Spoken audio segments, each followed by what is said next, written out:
días. Vamos a hablar acerca de economía y sobre todo de algunas normas aprobadas en el Congreso de la República y sus consecuencias. Saludamos a Enrique Castellanos, docente de Economía de la Universidad del Pacífico. ¿Cómo está, señor Castellanos? Tenga usted muy buenos días. Carlos, Fernando, buenos días. Buenos días. Encantado. Bueno, el Poder Ejecutivo tiene un plazo ya determinado, si no me equivoco, el 12 de febrero para la promulgación o observación de esta ley de devolución del dinero que aportaron los fonavistas en su momento. Ahora, ¿qué repercusión o qué consecuencia puede tener una norma de esta naturaleza? Y hablo específicamente del equilibrio de carácter económico-financiero que tiene que tener un país, porque esto evidentemente demandaría un desembolso fuerte. ¿Cuál sería la consecuencia de una ley de esta naturaleza? Le pido, señor Castellanos, si nos puede aguardar un minuto porque tenemos que cumplir con los anunciantes y regresamos para su respuesta. 48, y como había dicho Carlos Villarreal, hemos recibido ya en RPP al señor Enrique Castellanos, economista de la Universidad del Pacífico, que debe explicarnos los alcances de esta ley votada en el Congreso que establece que se devolverá el fondo a los que aportaron al FONAVI. Señor Castellanos, ¿cuánta viabilidad tiene la aplicación de esta ley? ¿De dónde saldrá ese dinero? ¿Y cuál es el monto total que deberá ser pagado? Sí, Fernando, buenos días. Bueno, se estima que la deuda proveniente del FONAVI es unos 42.000 millones de soles, ¿no? Vale. Esto, para dar un poco de perspectiva, sería 5% del PBI y más o menos 25% de todos los ingresos del gobierno, ¿no? O sea, no es una cantidad menor ni mucho menos.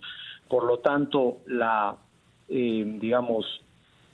posibilidad de pagarlos en una sola armada sería bastante complicado y nada recomendable, ¿no?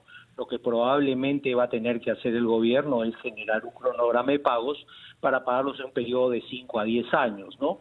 Que tendría dos beneficios. Primero, no complica tanto la caja fiscal, y segundo, le genera una renta justamente a las personas que lo están buscando, ¿no? Un pago mensual en lugar de una cantidad por única vez, ¿no? Esa creo que debería o podría ser la salida a este tema, ¿no? Ahora, la ley que se ha votado, es cierto, por una amplia mayoría, ¿no? 111 votos a favor, 3 en contra y 0 abstenciones. Es una ley relativamente modificada respecto a la anterior, que había sido observada por el gobierno de Francisco Sagasti. ¿Hasta qué punto la formulación actual de esta ley aprobada satisface las observaciones que en su momento presentó el Ejecutivo? Bueno, como tú dices, si te refieres a la ley anterior, la ley de referéndum, sí, que acá del 2010, sí, efectivamente esa ley de referéndum pues tenía otros criterios, ¿no? Según cálculos del MEF, en esa ley el costo ya no eran 42.000, sino eran 30.000 millones, porque básicamente incluía intereses legales en lugar de el ajuste por IPC o índice de precio al consumidor de inflación, ¿no? Entonces, sí hay esa diferencia, y en esa medida, esa diferencia de los 42.000 millones a los 30.000 millones, pues está diciendo que podría ser iniciativa de gasto del Congreso y por lo tanto podría ser objetada, ¿no? Y ahí hay un pequeño debate que habría que deslindar, ¿no? De si usamos esta o la anterior, ¿no? Ahí hay todo un tema para los amigos congresistas, el Tribunal Constitucional, etcétera, ¿no? Sí. Ahora, ¿se ha calculado a cuántas personas beneficiaría esta devolución de un monto que nos ha dicho usted es nada menos que el 5% del Producto Bruto Interno del Perú? Por las comunicaciones oficiales que tengo, están hablando de alrededor de 2 millones de personas. Entonces, haciendo la aritmética, sería más o menos pues 20.000 soles por persona, ¿no? No es una cantidad menor, y en principio, digamos, conceptualmente creo que habría que devolverlo, ¿no? Ahora, una de las novedades de esta ley, naturalmente, porque no existía el problema del COVID hace unos años, en la versión anterior, es que deben ser priorizadas en la recepción de los fondos aportados las personas vulnerables, particularmente por el COVID-19. un poco complicado, ¿no? Porque ahí ya estamos generando diferencias, ¿no? ¿Quién es el que está más perjudicado? ¿Quién no? ¿Quién dice que yo tengo más necesidad que el otro o la otra persona tiene más necesidad que yo? Difícil aplicarlo. Yo preferiría ser más aséptico y darle a los que estén empadronados si les corresponda, ¿no? Sí. Y entonces, ¿cómo se podría hacer? ¿Cómo se escoge cuál es el orden de esos 2 millones que deben recibir ese dinero que usted nos dice que convendrá pagar a lo largo de un tiempo más dilatado? Varios años, ¿no? 5 o 10 años se dice.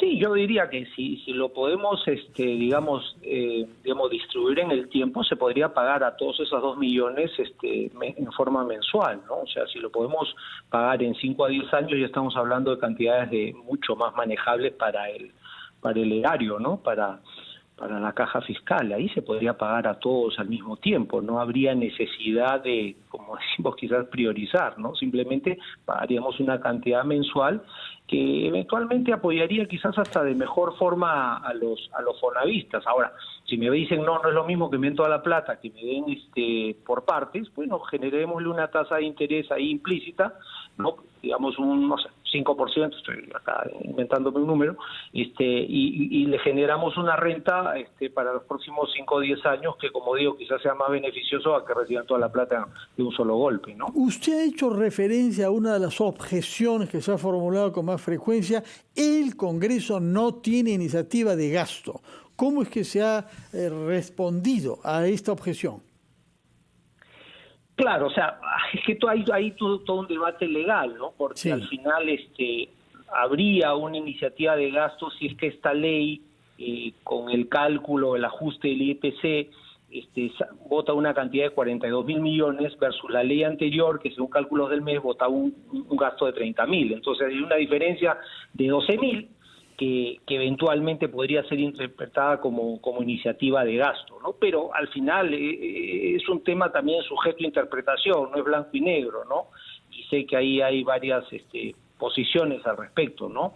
Quizás se lo dejaríamos eso al ejecutivo que lo observe o eventualmente llevarlo un poco más arriba, ¿no? En todo caso, el Ejecutivo tiene tiempo hasta el 12 del próximo mes, todavía 3 semanas, para dar una respuesta sobre esta ley que fue aprobada por el Congreso, repito, con 111 votos a favor y solo 3 en contra. Muchísimas gracias, señor Enrique Castellanos. Recuerdo que usted es un economista, profesor de la Universidad del Pacífico, que nos ha explicado los alcances de esta ley de devolución de fondo a los que aportaron al Fondo Nacional de Vivienda hace ya varias décadas. Muchas gracias. Muchas gracias. Y a usted, señor Castellanos, a usted.